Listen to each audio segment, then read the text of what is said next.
क्या कह रहे हो? क्या है? Please address the chair. सभापति जी, ये हर समय इनके दिमाग में हिंदू और मुसलमान के अलावा कोई कुछ नहीं। सभापति महोदय, ये देश को तोड़ने वाले लोग हैं, नफरत की राजनीति करने वाले लोग हैं। इनका सामाजिक सद्भाव से कोई रिश्ता नहीं है। सभापति महोदय, ये कुल मिलाकर के जाति और मजहब के नाम पर इस देश को तोड़ने के अलावा दूसरा काम नहीं जानते। यही इनका असली चरित्र है। हम वो लोग हैं, यूं तो हर एक शख्स का ईमान होना चाहिए, शर्त लेकिन है कि वो इंसान होना चाहिए और हो जहां शिर्क किया जाने और खुदा की आरती, वो इबादत गाह हिंदुस्तान होना चाहिए। ऑनरेबल श्री रामजी लाल सुमन जी।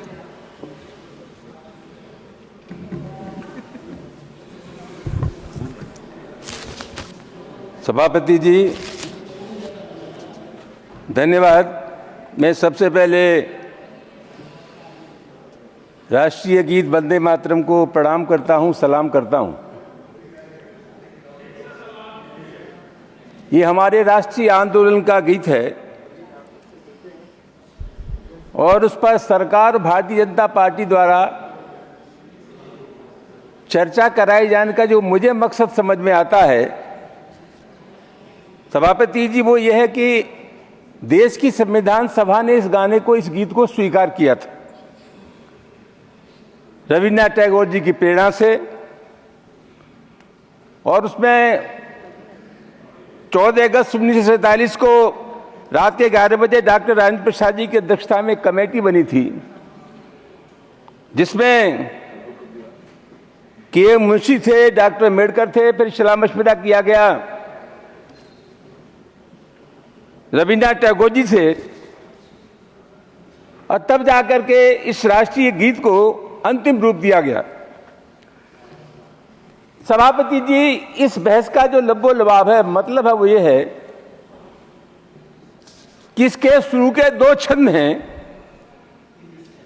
सुजलम सुफलम, और इसके बाद जो इसमें है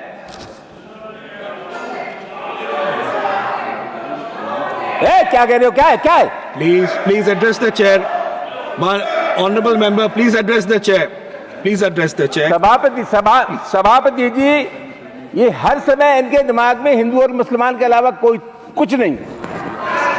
ये हमारे देश का जो धर्मनिरपेक्ष चरित्र है, उसके चलते संविधान सभा ने इस राष्ट्रीय गीत को स्वीकार किया था। सभापति जी, कांग्रेस के राष्ट्रीय अधिवेशनों में यह गीत गाया जाता था। सुचेता कृपलानी ने इस गीत को गाया। 1905 में सरला चौधरी ने कलकत्ता वेदिस में इसको गीत गाया। और अध्यक्ष महोदय, 1905 में वंदे मातरम नाम से एक अखबार शुरू किया था लाला लाजपत राय ने। इनको बुखार आ जाएगा, वो अखबार उर्दू में था, आप तो जानते ही नहीं कुछ। लाला लाजपत राय ने वो समाचार पत्र शुरू किया था। सभापति, में आपके मार्फत निवेदन पहले यह करना चाहूंगा कि शुरू के 5 वर्षों में इन्होंने वंदे मातरम नहीं गाया। अच्छा, आप इतने वंदे मातरम के पक्ष में हैं तो आरएसएस का जो गाना है उससे पहले उसी गाने को स्वीकार कर लेते। इनका सही मानों में सभापति महोदय राष्ट्रीय आंदोलन से, सामाजिक सद्भाव से कोई लेना देना नहीं। Honourable member, please address me. Honourable member माननीय, आप मुझे एड्रेस करें। सर, मुझे संरक्षण दीजिए, ये वो लोग बोल लेते हैं। प्लीज आप बोलिए। ये जानते हैं इनका वंदे मातरम देश के राष्ट्रीय आंदोलन से कोई संबंध नहीं। ये समाज को तोड़ने की जो प्रवृत्ति है, समाज की सोच है, इसके अलावा इनका कोई काम नहीं। Please address me, don't address them, address the chair. सभापति जी, एड्रेस द चेयर। आप बोलिए। प्लीज सभापति जी, सभापति जी, आप बोल नहीं रहे, समय जा रहा है। प्लीज सभापति जी, मैं ये निवेदन कर रहा था कि राष्ट्रीय आंदोलन में जो लोग थे जिन्होंने देश के लिए कुर्बानियां दी, जो चाहते थे कि हमारे देश का धर्मनिरपेक्ष चरित्र बरकरार है, उन लोगों ने इस राष्ट्रीय गीत को बनाया था। स्वीकार किया था। सभापति महोदय, तो मुझे ऐसा लगता है कि इस देश में तय ये हो जाना चाहिए कि गांधी का विचार, सुभाष का विचार, नेहरू का विचार, लोहिया विचार, जयप्रकाश जी का विचार, ये विचार ठीक था, यह श्यामा प्रसाद मुखर्जी का विचार, सावरकर का विचार, गोलवलकर का विचार, और नए अवतार पैदा हो गए नरेंद्र मोदी और अमित शाह, इनका विचार ठीक है। सभापति महोदय, ये देश को तोड़ने वाले लोग हैं, नफरत की राजनीति करने वाले लोग हैं, इनका सामाजिक सद्भाव से कोई रिश्ता नहीं है। सभापति महोदय, honourable member address the chair. जानबूझ करके देश के वातावरण को खराब करने की कोशिश कर रहे हैं। सभापति महोदय, सभापति महोदय, मैं इनसे यह जानना चाहूंगा, सभापति महोदय, यह हर चीज की परिभाषा अपनी सुविधानुसार कर लेते हैं। मुसलमानों के नाम से बुखार आ जाता है। आपको जानकारी है कि आजादी से पहले इस देश में जो विधानसभाओं के चुनाव हुए थे, उनमें 3 प्रांत थे, बंगाल, सिंध, उत्तर पश्चिम प्रांत। और आपने उस समय ये आरएसएस तो था नहीं, 1925 में आरएसएस बना। Please address the chair. Hindu Mahasabha थी। सभापति महोदय, मुस्लिम लीग ने हिंदू महासभा के साथ मिलकर के सरकार बनाई। और सभापति महोदय, बंगाल की जिस सरकार के मुख्यमंत्री ए.के. फजलुल हक थे, उसमें इनके सम्मानित नेता श्री श्यामा प्रसाद मुखर्जी उप मुख्यमंत्री थे, जिन्होंने 1951 में भारतीय जनसंघ की स्थापना की। ये किस मुंह से कह सकते हैं? सभापति महोदय, इनको रोकिए वरना मुश्किल हो जाएगा। Please you address the chair, you address the chair. सभापति महोदय, हमें मालूम है ये आपके पुरखे अंग्रेजों के गुलाम थे। Please address the chair, address the chair. Hindustan के राष्ट्रीय आंदोलन में गद्दारी कर रहे थे। आपका समय जा रहा है। Address the chair, address the chair. सभापति महोदय, जब नेताजी सुभाष चंद्र बोस ने सेना बनाई तो इन लोगों ने मना किया कि उस फौज में भर्ती न हो। तो जहां तक इनका सवाल है सभापति महोदय, मैं बहुत विनम्रता के साथ कहना चाहता हूं, हिंदुस्तान के संविधान में इनकी कोई आस्था नहीं। जब संविधान बन रहा था सभापति महोदय, तो इनके लोग फरमा रहे थे कि देश में जब मनु जी का संविधान विद्यमान है तो किसी और संविधान की आवश्यकता नहीं। इसी रामलीला के मैदान में जब डॉक्टर अम्बेडकर जिंदा थे तो उन्होंने डॉक्टर अम्बेडकर का पुतला जलाया।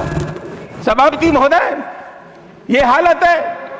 सही मानो सभापति महोदय, 53 साल तक इन्होंने राष्ट्रीय झंडा नहीं लगाया। ये नागपुर में भगवा झंडा लगाते थे। और सभापति महोदय, सबसे महत्वपूर्ण बात है कि 3 नौजवानों ने नागपुर में भगवा झंडा की जगह 2001 में राष्ट्रीय झंडा फहरा दिया था। तो आरएसएस के लोगों ने उनके खिलाफ मुकदमा लिखाया। 2001 में जो मुकदमा पंजीकृत हुआ वो 2013 में जाकर के खत्म हुआ। झंडे से इनका कोई लगाव नहीं, राष्ट्रीय आंदोलन में कोई इनका मतलब नहीं, संविधान को ये मानते नहीं है। सभापति महोदय, ये कुल मिलाकर के जाति और मजहब के नाम पर इस देश को तोड़ने के अलावा दूसरा काम नहीं जानते। यही इनका असली चरित्र है। मैं आपसे मार्फत सभापति महोदय निवेदन करना यह चाहूंगा, देश के बंटवारे की बड़ी चिंता है। सभापति महोदय, मैं नहीं चाहता था ये बात करूं, मैं जिन्ना की तारीफ नहीं करना चाहता, लेकिन एक निवेदन मैं आपसे करना चाहता हूं। क्या देश के बंटवारे के लिए अकेला जिन्ना जिम्मेदार थे? 1937 में जब ये सावरकर हिंदू महासभा के अध्यक्ष थे, तो 1937 में इनका जो भाषण हुआ, 1937 में सावरकर ने यह कहा था कि हमारे देश में हिंदू और मुसलमान 2 राष्ट्र हैं। यह सावरकर ने कहा। जिन्ना ने तो 1940 में मुस्लिम लीग के कॉन्फ्रेंस में लाहौर में कहा था, बात की थी बंटवारे की। और डॉक्टर अम्बेडकर ने कहा, सभापति महोदय, कि वैचारिक दृष्टि से अलगाव हो सकता है जिन्ना में और सावरकर में, लेकिन देश के बंटवारे के सवाल पर दोनों एक हैं।